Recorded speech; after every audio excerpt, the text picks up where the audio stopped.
is humid. My skin's still damp from swimming in the creek. My arms are swinging, feet skipping in time with my friends. I'm about 10 or 11 years old. I smile and feel a sense of belonging, like in one of my favorite movies, when you're with your group of close friends. Then one of my friends turns back to look at us and laughs. Zanyell, it's so dark I can't see you, he says. My other friends either laugh or stay quiet. At first, I don't understand what he means, but when I do, I fall silent too. It isn't a conscious thought in the moment, but I know that this is when I decide I don't want to be seen, not for my blackness. I start to worry about how I look, how I act, and how I'm perceived. My mother tells me I have to work twice as hard because I'm black and a woman. And it's exhausting, but soon it becomes an obsession. In high school, I get called an Oreo because I speak white and listen to the wrong music. I'm placed on the honors track with mostly white students, and I'm told that I'm better than my black friends. Black and white beauty standards are also different. My mother praises my curves and my J-Lo booty, while my white friends often ask me if their butts look big or their hair is too poofy. I watch America's Next Top Model and see thin women with straight hair and straight teeth. On the dark web of Tumblr, I reblog women with thigh gaps and protruding ribs, straight hair, sunken in eyes. I fantasize about what it would be like to be them. In an anime chat room, I use a picture of a blonde white anime character as my profile picture. It takes me a couple months to realize that I'm lying. I don't look anything like that. In real life, I wear extensions and perm my hair. I skip meals to lose weight.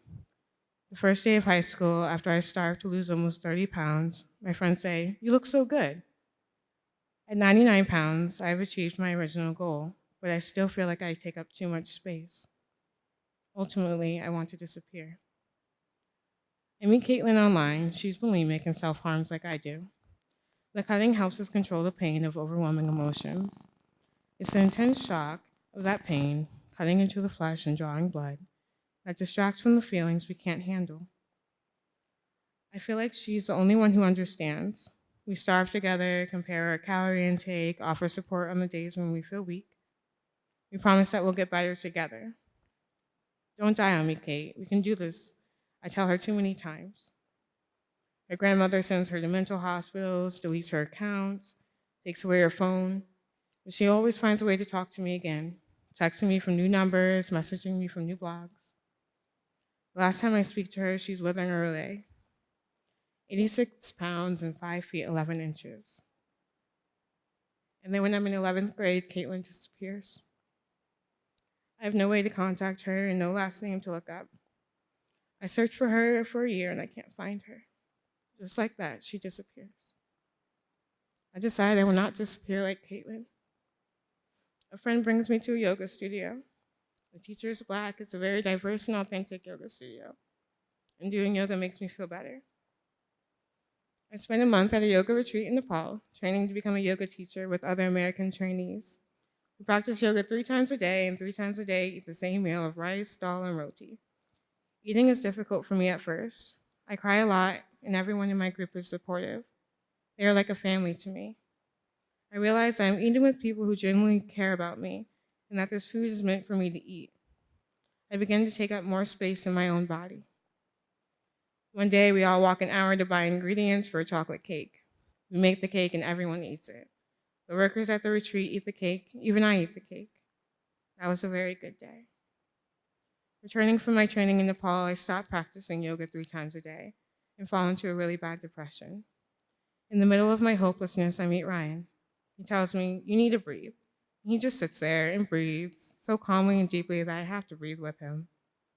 Ryan is like a beacon of light, guiding me through the vast oceans of my sorrow. He teaches me to trust, to love, and truly connect again with another human. My walls come down and I let him see me, but only the parts I have let myself see. One day, lying in his arms, I announce, "I'm going to change my hair." As soon as I say this, my heart starts beating quickly. He's only seen me with my twist, and I worry what his reaction will be. My struggle with hair is one of the many I keep in a lockbox. I've not been natural since a young child. My mom has learned to do this crochet weave-in style, one that will change my twist to free-flowing, natural-looking curls. She says, I need a change, and I reluctantly agree.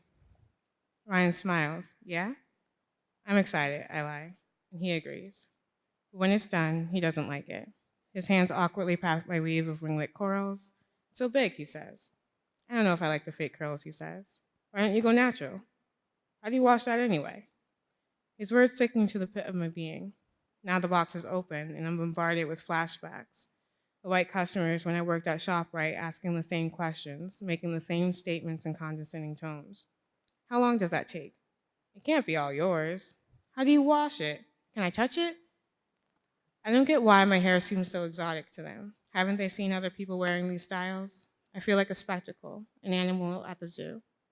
I try to summon the courage, gather the words to express my relationship with hair, one of the most hated and loved aspects of my blackness.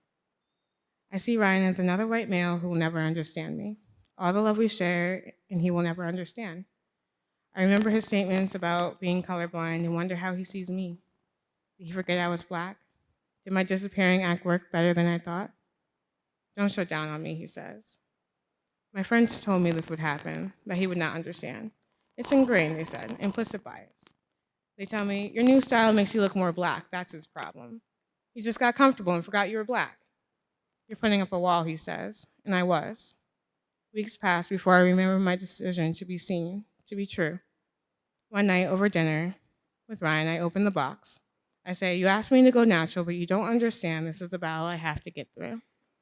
I tell him what I went through in school, constantly perming my hair to make it straight until I got braids. How random people want to touch my hair or ask me, how do you wash your hair? The same question he asked me. I tell him that my hair is part of my blackness that I both love and hate. The shock on his face is almost comforting. Maybe what everyone said about him is not true. We speak about intentions, other microaggressions, my feeling on black hair, on blackness. And as I see me, he sees me. He says, I just want you to feel free and be yourself. If this is what makes you happy, that's all I want. I love you, he says. I start to feel that I can trust him and his intentions. I can't always expect him to know things, but when I do talk about these things, he listens. We can communicate. I don't have to run away, and I don't have to disappear. I'm learning to love me, my body, my hair, my blackness, and my soul.